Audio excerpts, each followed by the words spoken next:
अष्टावक्र गीता उपदेश संख्या 15। सांख्य और न्यायिक के मत में अनेक दोष पढ़ते हैं। एक तो वेद में परिणामवाद और आरंभवाद कहीं भी नहीं लिखा है, अतः उसका मत वेद विरुद्ध है।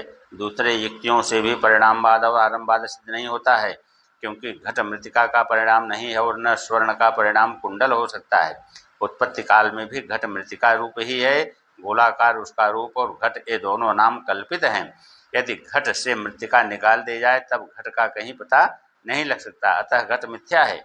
इसी तरह स्वर्ण के कुंडल भी मिथ्या हैं। घट और कुंडल भी मृतिका के विवर्त हैं, क्योंकि मृतिका और स्वर्ण ही अन्य रूप से घट और कुंडल प्रतीत हो रहे हैं, अतः विवर्तवाद ही ठीक है। इसी तात्पर्य को लेकर के जनक जी कहते हैं कि यह सारा जगत मुझ में ही उत्पन्न होता है और फिर मुझ में ही लय हो जाता है। जैसे मृतिका से घट उत्पन्न होता है और फिर मृतिका में ही लय हो जाता है। यदि ब्रह्म को जगत का उपादान कारण मानोगे तब यह विकारी हो जाएगा और विकारी होने से नाशवान भी हो जाएगा। ब्रह्म विकारी और नाशी तब होगा जब हम जगत ब्रह्म का परिणामी उपादान कारण माने। वैसे तो नहीं है, परंतु जगत को हम ब्रह्म का विवर्त मानते हैं। इस वास्ते विकारी और नाशी ब्रह्म कदापि नहीं हो सकता है। जनक जी कहते हैं कि मैं आश्चर्य रूप हूँ, क्योंकि सारे जगत का उपादान कारण होने पर भी मेरा नाश कदापि नहीं होता है, एवं स्वर्णवादिकों के सदृश विकारता भी मुझ में नहीं है, अतः मैं अविकारी हूँ और जगत मेरा विवर्त है। इसी कारण यह विवर्त का अधिष्ठान रूप है। उपादान की सत्ता में कार्य की सत्ता के विषम होने का नाम विवर्त है। ब्रह्म की पारमार्थिक सत्ता है और जगत की प्रातिभाषिक सत्ता है। ब्रह्म तीनों कालों में नित्य है और जगत तीनों काल में अनित्य है, किंतु केवल प्रतीति मात्र से ही इस वास्तविक जगत ब्रह्म का विवर्त है। प्रतीति मात्र जगत की उत्पत्ति आदि के होने से ब्रह्म का एक रोया भी नहीं बिगड़ता है, अर्थात ब्रह्म की किंचित मात्र भी हानि नहीं होती है। ब्रह्मा से लेकर चींटी पर्यंत जगत के नाश होने पर भी ब्रह्म ज्यों का त्यों एक रस रहता है, वही ऐसा पारमार्थिक स्वरूप है। प्रश्न होता है, आत्मा अनेक प्रतीत होते हैं, क्योंकि प्रत्येक देह में आत्मा सुख दुखादि वाला पृथक भी प्रतीत होता है। यदि आत्मा एक हो तब एक को सुखी होने से सबको सुखी होना चाहिए, तथा एक के दुखी होने से सबको दुखी होना चाहिए। एक के चलने से सबको चलना और एक के बैठने से सबको बैठना चाहिए। उत्तर में कहते हैं कि जनक जी कहते हैं कि बड़ा आश्चर्य है कि मेरी आत्मा एक ही है, तथापि अनेक दूर उपाधियों के भेद से अनेक आत्मा प्रतीत हो रहे हैं। जैसे एक ही जल नाना घट रूपी उपाधियों में नाना रूप वाला प्रतीत होता है, जैसे एक ही सूर्य का प्रतिबिंब नाना जलोपाधियों से हिलता चलता प्रतीत होता है, और जैसे एक ही आकाश नाना घटपट आदि के उपाधियों में क्रिया आदि वाला प्रतीत होता है, परंतु वास्तव में वो क्रिया आदि सब उपाधियों के धर्म हैं, आकाश के नहीं हैं। वैसे सुख दुखादि गमनादि भी सब देहादि उपाधियों के धर्म हैं, आत्मा के नहीं है। इसी से आत्मा गमनादिकों से रहित व्यापक होकर स्थित है। प्रश्न होता है कि असंग आत्मा का शरीर आदि के साथ संसर्ग कैसे हो सकता है और जगत को कैसे धारण कर सकता है।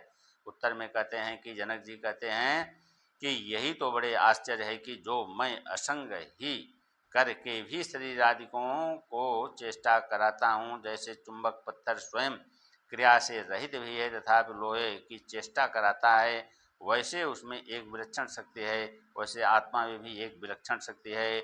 वह शरीरादिकों के अंतर्गत असंग स्थित है पर क्रिया रहित है, परंतु शरीर इंद्रियादि सब अपने अपने काम को करते हैं। जैसे अग्निघृत के पिंड से अलग रह करके भी उसको पिघला देती है, वैसे ही आत्मा भी सब से असंग रह करके भी और क्रिया से रहित हो करके भी सारे जगत को क्रियावान कर देता है। इसी से जनक जी कहते हैं कि मेरे तुल्य कोई चतुर नहीं है। इसी कारण मैं अपने आप को ही नमस्कार करता हूँ, मुझ में अन्य कोई दूसरा नहीं है कि उसको नमस्कार करूँ। जनक जी कहते हैं कि मुझ में संबंध वाला कोई पदार्थ नहीं है, क्योंकि वास्तव में कोई पदार्थ सत्य नहीं है, केवल एक ब्रह्म ही परमार्थ से सत्य है। जनक जी कहते हैं कि ज्ञाता ज्ञान और ज्ञेय यह जो त्रिपुटी रूप है सो भी वास्तव में नहीं है, किंतु अज्ञान से चेतन में ये तीनों प्रतीत होते हैं। वास्तव में चेतन का इनके साथ भी कोई संबंध नहीं है। जो माया और माया के कार्य से रहित चेतन आत्मा है वह मैं ही हूँ। प्रश्न होता है, जब आत्मा निरंजन है तब उसका दुख ही साथ संबंध कैसे हो सकता है? पर देखने में आत्मा है और लोग भी कहते हैं कि हम बड़े दुखी हैं। उत्तर, निरंजन आत्मा को भी द्वैत भ्रम से दुख प्रतीत होता है, वास्तव में वह दुखी नहीं है। प्रश्न होता है कि इस भ्रम रूपी महान व्याधि की औषधि क्या है?